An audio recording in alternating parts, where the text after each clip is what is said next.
You have to think, what is a business? A business is simply an entrepreneur coming up with an idea that's going to make other people's lives better.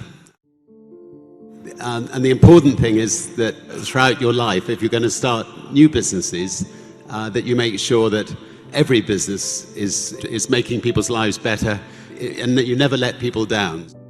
I'm not sure that somebody will know that they're an entrepreneur from the beginning. I think they will have a desire to make a difference to other people's lives, and they'll see that something's frustrating them. There's a gap in the markets. They feel they can do it better themselves, and they'll try to fill that gap in the market. And then they almost become an entrepreneur by default. I don't think you can sort of set out to become an entrepreneur. I think you've got to set out to make a difference to other people's lives.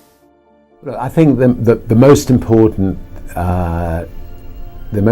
thing about running a company is to remember all the time what a company is. A company is simply a group of people, and as a leader of people, you have to be a great listener, you have to be a great motivator, you have to be very good at praising and looking for the best in people.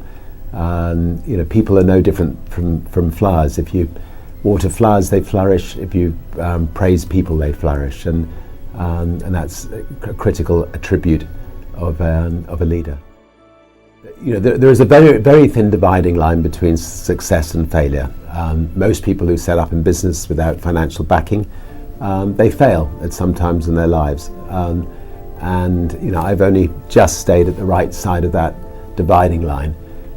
For instance, just after we had a record company, I was fed up flying on other people's airlines. I felt that the experience of flying on other people's airlines was an unpleasant one, and I decided to set up an airline. Well, our bank went into a complete panic attack, and when I came back from doing the inaugural flight of Virgin Atlantic's very, very first flight from London to New York, I came back to find the bank manager sitting on my doorstep and informing me that they were going to close Virgin down on the Monday, and this was the Friday, and that I had 2 days to effectively pay them off the monies that they'd loaned us. And I remember pushing the bank manager out of my house, telling him he wasn't welcome, which is a dangerous thing to do to your bank manager. And then spending the weekend ringing around the world to all of the distributors of our music, asking if they could give us a temporary loan to get us through the following week, which they were good enough to do.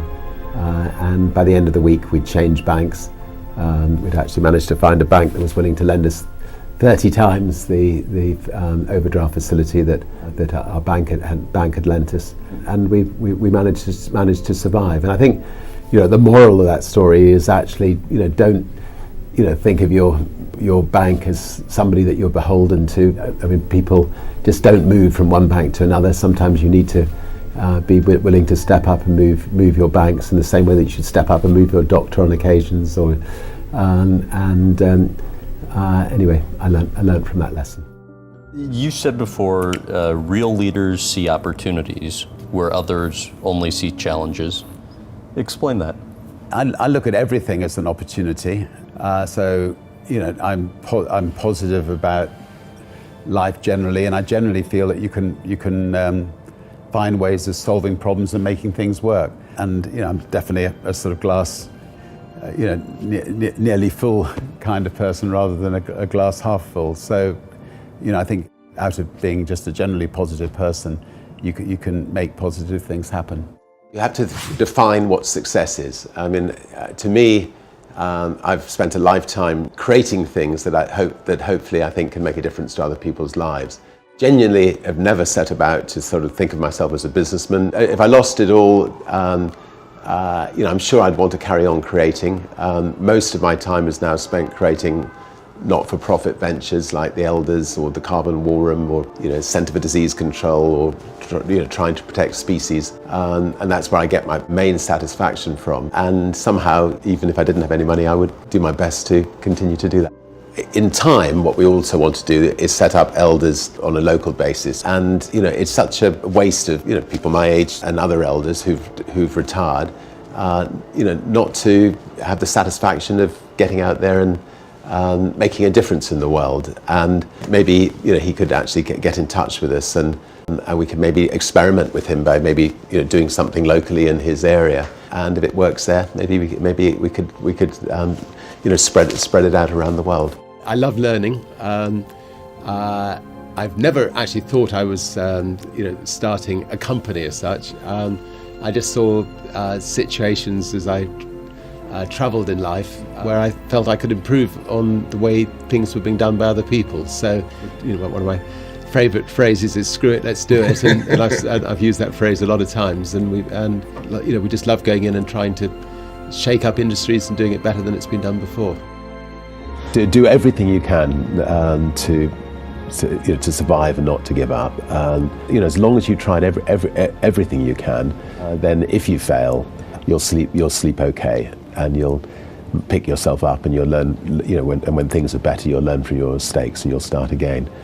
If on the other hand you give up, you give up too readily, you'll forever kick yourself. And I wish you all the best of your best in your quest.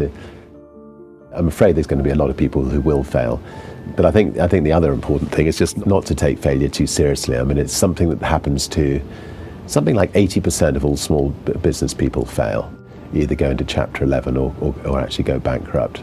And that's a lot of people, and some people take that really badly, and they should realise that the important thing is just to learn from it and come back and start again. And an awful lot of really big multi-millionaires and billionaires who've been through 2 or 3 bankrupt companies in their lives have learned from them and have come back the stronger.